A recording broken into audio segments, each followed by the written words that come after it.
Hamza. Mark? Well, thanks for having me on. There's a lot to unpack there. We're going to get through all of those issues. So obviously, I think the use of the word genocide to describe the war in Gaza is nonsense, and it's pretty much impossible to define a definition of the word genocide that applies to that war that does not apply to almost every single war in human history.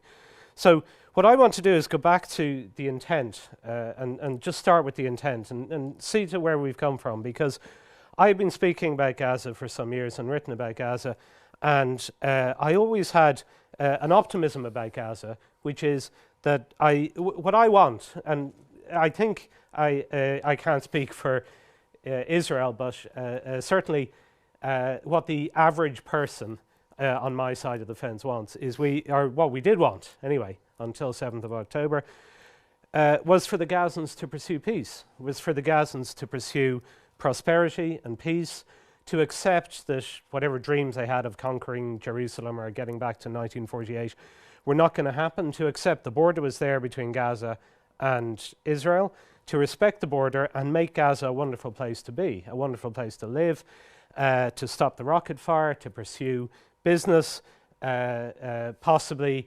even tourism. You know, Gaza could have been a prosperous little resort on the Mediterranean Sea. Gazans chose a different route, and what I want to do is I just want to look at the point of the 6th of October, because on the 6th of October, Israel had no plans to do anything like this. Israel had no plans for any kind of war. It had no plans to clear anybody out of northern Gaza or Gaza altogether. What Israel wanted was for Gazans to stop, to accept that it was an imperfect world, accept this border, and stop the conflict on the border. The West Bank is another problem. You know, there's no obvious border is the main problem on the West Bank, but there's an obvious border in Gaza. So there could have been peace. There was an imperfect world there on the 6th of October. So it was just another day of deterrence, the 7th of October. As far as Israel is concerned, it knew that the Gazan regime, that Hamas, were, you know, basically genocidal racists who would kill every Jew if they could. But it didn't seem that they could ever get that kind of power, that they were deterred, they were contained within Gaza, and that, you know, there'd be these rounds of warfare, and you know, and then they'd be deterred again for another year or two for another round of rocket fire. So, despite the presence of these genocidal racists who wanted to kill all Israelis, Israel was reasonably relaxed. It was another year of deterrence that will deter these people. So, what happened on the 7th of October was that entire world ended, and I don't think people really understand what has actually happened, okay? It doesn't really matter what I say, it doesn't matter what any of us say.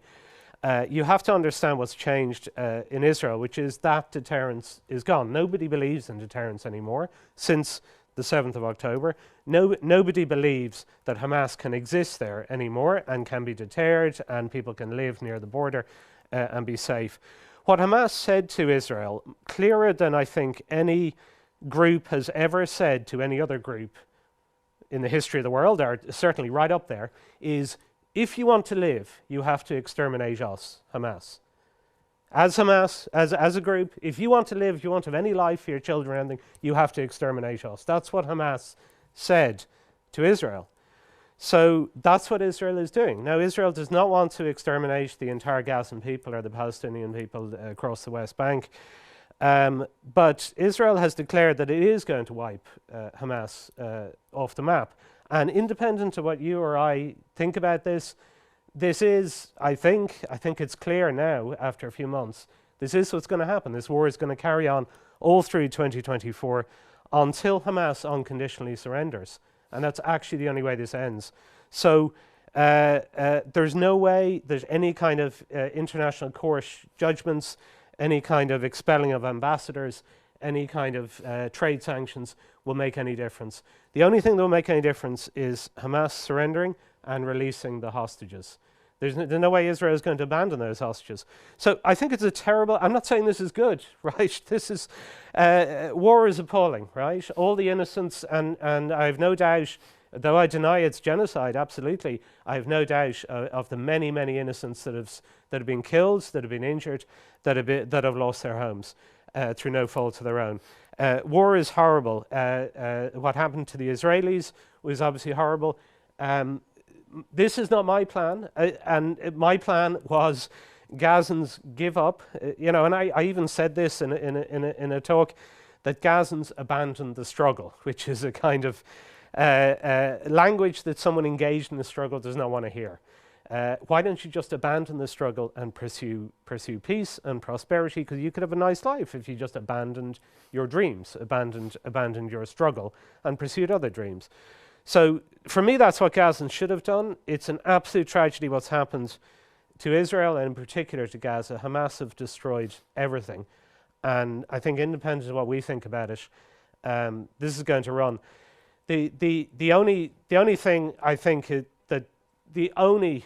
I hate to provide any hope, really. I used to provide hope. I said it's so easy in Gaza. West Bank is hard because there's no border. Gaza was easy because there was a border. The border, of course, only was defined in 2005, but when all the Jewish settlers were expelled. But there was a border, so Gaza was easy to solve, and I had optimism. You could just pursue. I used to say, this is a line that drove people. I debated Richard Boyd Barrett. He just sneered at this line. I said 2 years ago, I said, why don't Gazans just pursue peace and shopping? Peace, work, shopping, life. And he just sneered at that. He regarded it as self-evidently obvious that Gazans had to pursue the struggle. Now, pursuing the struggle has led to this unbelievable disaster. And I don't think it's, this is not my dream for Gazans at all. So I know the debate is about genocide, and I want to talk about a bunch of related topics. But I wanted to start with the idea that none of this was Israel's idea from the word go. I do plan to talk about what Hamza said. We'll get into debating that, whether the military campaign is a genocide. But I just wanted to start by saying that none of this was a plan, either from me or from Israel on the 6th of October. Okay, Hamza, just